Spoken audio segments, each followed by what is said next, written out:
Grande es este misterio de la piedad.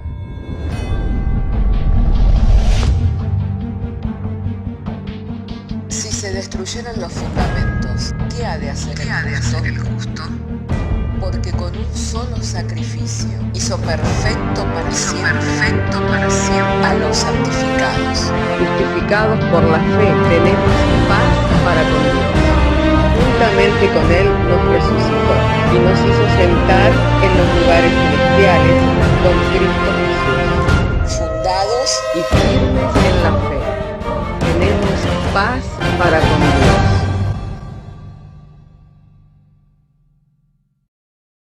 Bienaventurados los pobres en espíritu, porque de ellos es el reino de los cielos. Bienaventurados los que lloran, porque ellos recibirán consolación. Bienaventurados los mansos, porque ellos recibirán la tierra por heredad. Bienaventurados los que tienen hambre y sed de justicia, porque ellos serán saciados. Bienaventurados los misericordiosos, porque ellos alcanzarán misericordia. Bienaventurados los de limpio corazón, porque ellos verán a Dios.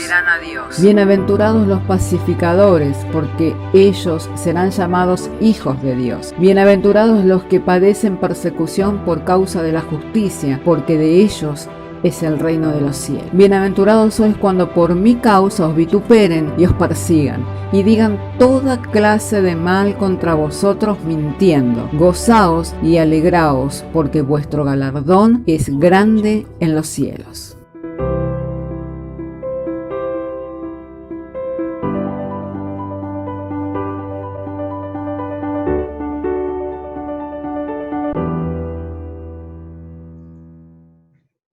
Amén, hermanos. Como les decía, entonces, hoy estamos compartiendo el mensaje de la palabra de Dios y el título de este mensaje es la impresión de su carácter. La impresión de su carácter, y el texto bíblico del cual nos hemos referido es el texto bíblico de Ezequiel, capítulo 3, verso 8, el cual dice: no obstante, yo te haré tan terco y obstinado como ellos.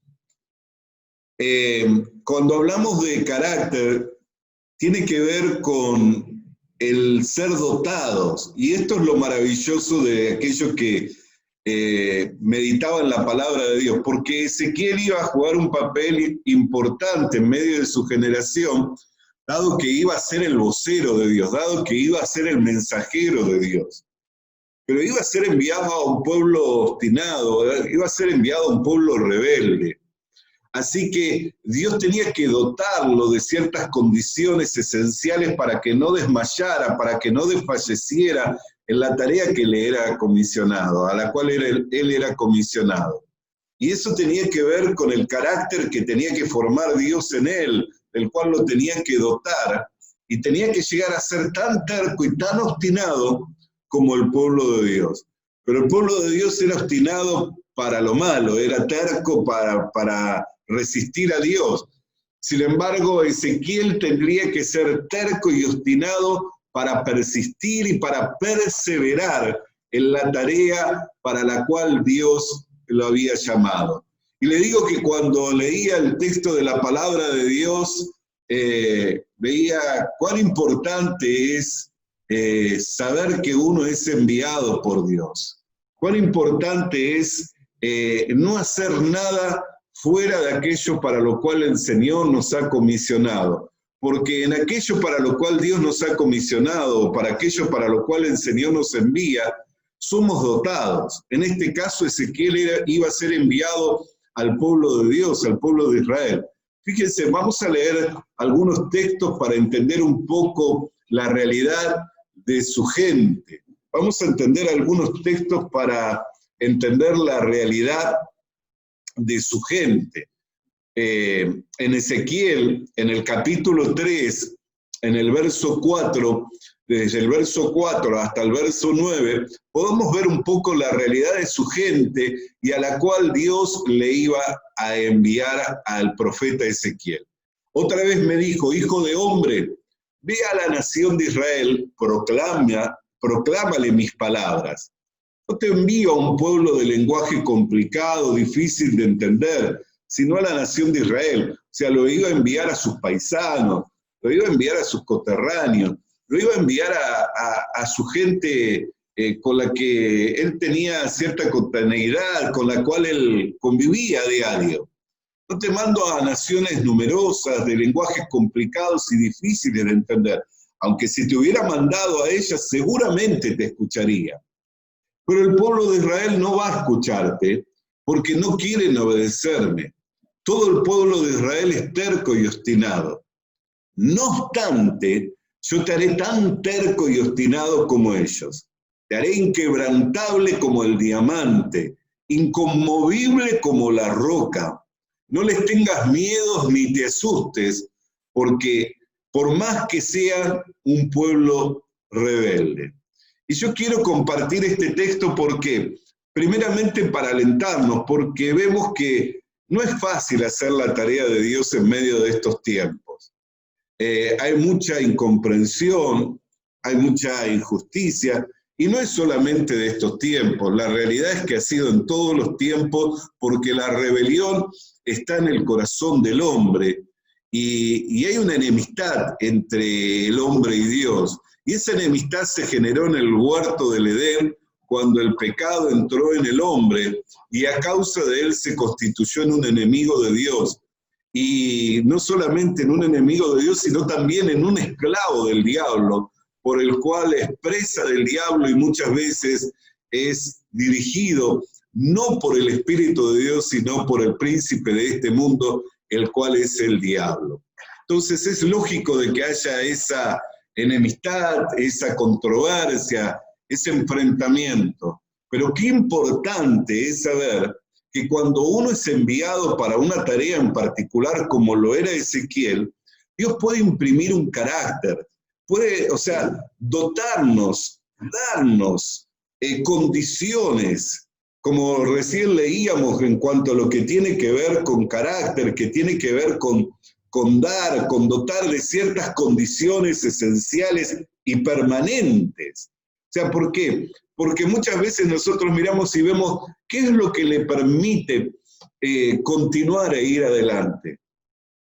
El caso, por ejemplo, del Señor Jesucristo en el Evangelio de Lucas dice que cuando tuvo que ir hacia Jerusalén, dice que dispuso su rostro como un pedernal hacia Jerusalén. Nunca pensó el Señor en retroceder, nunca pensó el Señor en volverse atrás, jamás dudó del llamado y de la tarea para la cual había sido comisionado. ¿Por qué? Porque estaba dotado, le había sido dado el carácter, era el Hijo de Dios, llevaba impreso en él todas las virtudes del carácter de Dios. Y Dios nos ha dado un nuevo nacimiento y nos ha llamado en medio de estos tiempos y tal vez a una generación que puede ser similar a la generación a la cual el profeta Ezequiel fue enviado.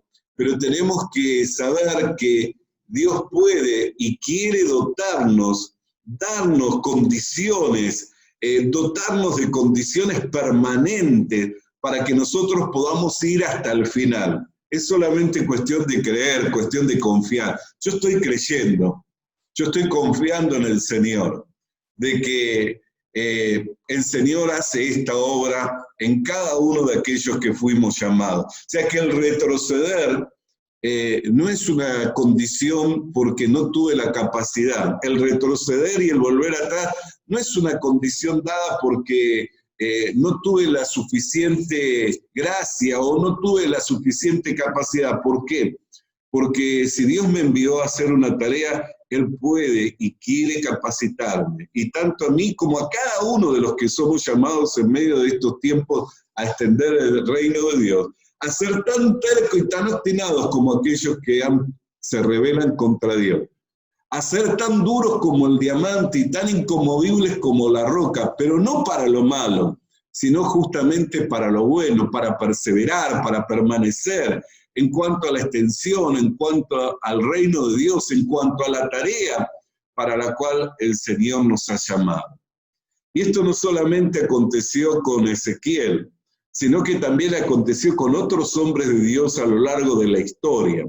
Uno de esos hombres es el apóstol Pablo, quien cuando estaba culminando su carrera dijo: he corrido la carrera, he peleado la buena batalla, he guardado la fe, por lo demás me está reservada la corona de justicia, la cual el juez justo tiene para mí y para todos los que aman su venida.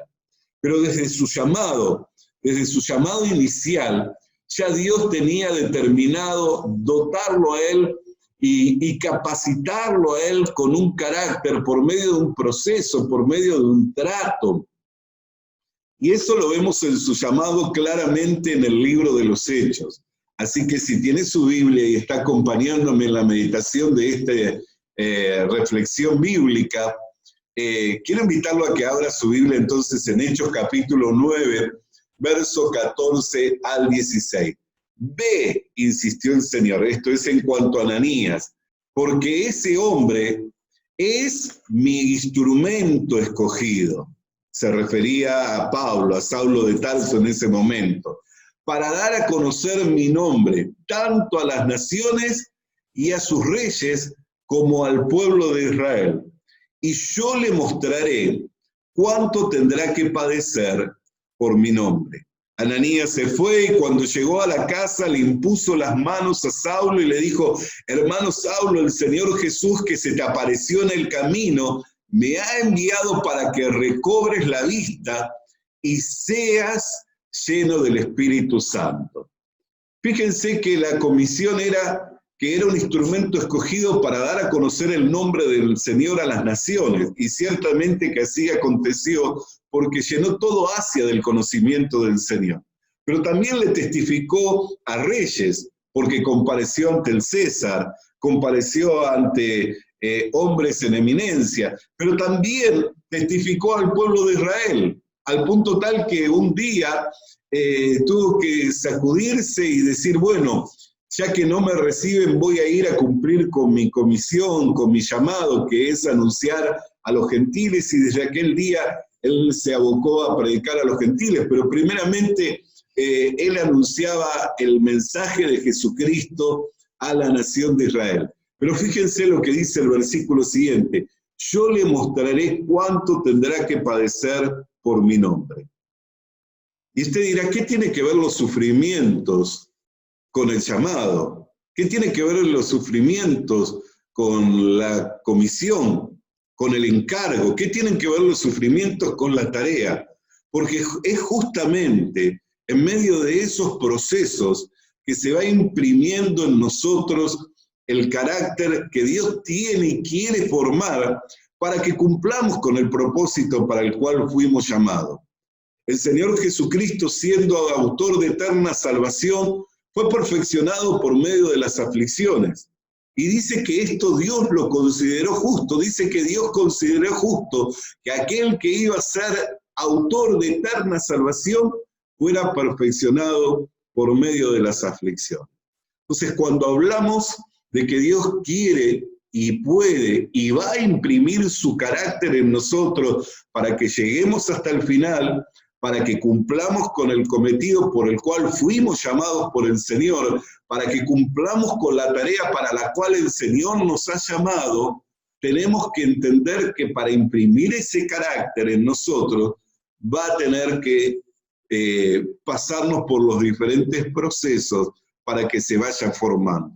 Por eso no es de extrañarse que cuando usted se encuentra en diversas situaciones, y es por eso que yo le traigo a la reflexión, que no se amedrente ni se deje amedrentar, sino que comprendamos que son en esos momentos donde Dios está imprimiendo su carácter en nosotros para que podamos cumplir con la tarea para la cual hemos sido llamados. El libro de la carta a los Efesios nos habla un poco de ese proceso. Ese proceso es la obra de un artesano, la obra de alguien que trabaja en los detalles.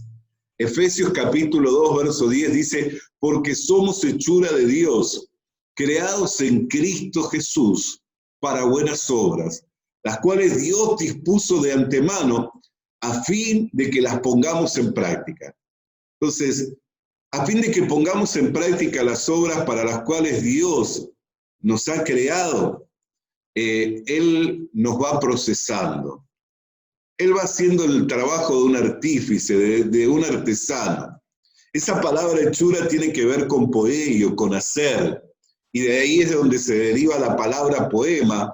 Y la traducción de esta palabra introducida en este texto bíblico dice que somos el mejor poema. O sea, la obra acabada de Dios, la obra perfecta de Dios. Y ya hemos reflexionado sobre ello, que el día que Dios creó al hombre, descansó, habiendo allí tenido satisfacción y diciendo que todo lo que había creado era bueno, y teniendo satisfacción en la obra que había creado. Pero él sabía que el hombre, por su omnisciencia, se iba a perder en el huerto del Edén, pero él no estaba mirando al primer Adán, sino que estaba mirando al segundo Adán, a Cristo estaba mirando. Y por medio de Cristo estaba mirando a aquellos que componemos el cuerpo de Cristo y que formamos ese solo y nuevo hombre, lo cual es la iglesia, de la cual formamos parte. Él tenía siempre puesto los ojos en Cristo y por medio de Cristo en nosotros. Y dice que en la carta a los Filipenses, estoy convencido de esto, que el que comenzó tan buena obra en ustedes, la irá perfeccionando hasta el día de Cristo Jesús. Entonces, ¿cuál es la reflexión en este día? Que Dios, para la tarea para la cual nos ha llamado, para que pongamos por práctica esas obras, va a tener que ir haciendo la obra de artesano, que va a tener que ir procesándonos para imprimir su carácter, para que podamos llegar hasta el final, así como aconteció con Ezequiel, porque iba a ser enviado no a un pueblo extraño, iba a ser enviado a sus compatriotas, no a un pueblo de lengua difícil, sino a su lengua natal, pero que tenían una característica, que eran rebeldes, que eran obstinados, que eran tercos. Pero Dios le dijo, para que cumplas con la misión para la cual yo te llamo, te voy a ser tan terco y tan obstinado como ellos. ¿Para qué? Para que no bajen los brazos, para que no retrocedan. Entonces, todo en aquello en lo cual el Señor nos introduce y nos permite pasar, es para formarnos, es para pulirnos, es para templarnos, es para que justamente no retrocedamos, sino que vayamos hasta el final. Hermanos, mediante esta reflexión, le quiero invitar para abandonarse en las manos de Dios. Así es, abandonarse. Entregarse enteramente en las manos del Señor para que Él haga con usted, con cada uno de nosotros, como Él quiere y de la forma que Él quiere, pero con un solo propósito, para que todo cometido de Dios se vea cumplido en nosotros. Para que todo cometido de Dios se vea cumplido en nosotros. No tiene ningún sentido ganar el mundo si perdemos lo más importante, que es el hacer la voluntad de Dios. Así que, hermano querido y hermana querida, le quiero invitar a entregarse, a abandonarse en las manos de Dios, para que Él pueda imprimir el carácter que se requiere para la tarea para la cual fuimos llamados. Para la tarea para la cual fuimos llamados se requiere un carácter, y Dios quiere dotarnos. Dios quiere darnos esas condiciones para que podamos ir hasta el final y no abandonemos. Sencillamente tenemos que confiar y creer que el que comenzó en nosotros la buena obra la va perfeccionando hasta el día de Cristo Jesús. Le invito para orar. Querido Dios, querido Padre, en el nombre del Señor Jesucristo, te damos gracias por tu palabra, porque ella nos alumbra y mediante tu palabra hemos recibido la iluminación de que tú, Señor, nos dotas, nos das, Señor. Imprimes tu carácter en nosotros para que podamos cumplir con la comisión, con el cometido para el cual fuimos llamados, para que podamos poner en práctica las obras para las cuales fuimos creados en Cristo Jesús. Te damos gracias por esa obra de artesano. Y si bien a veces no entendemos el proceso y las situaciones por las cuales estamos atravesando, sí podemos creer que todo ayuda bien a los que a ti te amamos. por lo cual te damos gracias en el precioso nombre de Jesús. Amén. Es mi ruego y es mi oración de que esta palabra le haya servido para alentarlo, para fortalecerlo y para que pueda ir hasta el final, hermano querido, así habiendo cumplido con todo propósito de su buena voluntad y que el carácter de Dios se vea impreso en cada uno de nosotros. Hermanos, Le animamos a que consiga una Biblia, porque en ella encuentra la mente de Dios, el estado del hombre, el camino de salvación, la muerte de los pecadores y la felicidad de los creyentes. Sus doctrinas son santas, sus mandamientos son obligatorios, sus historias son verdad y sus decisiones inalterables. Léala para ser sabio, crea en ella para ser salvo y póngala en práctica para ser santo. Ella contiene luz para guiarle, alimento para reforzarle y consuelo para alentarle. La Biblia es el mapa del viajero, el bastón del peregrino, la brújula del piloto, la espada del soldado y la carta del cristiano. Le animamos a que consiga una Biblia,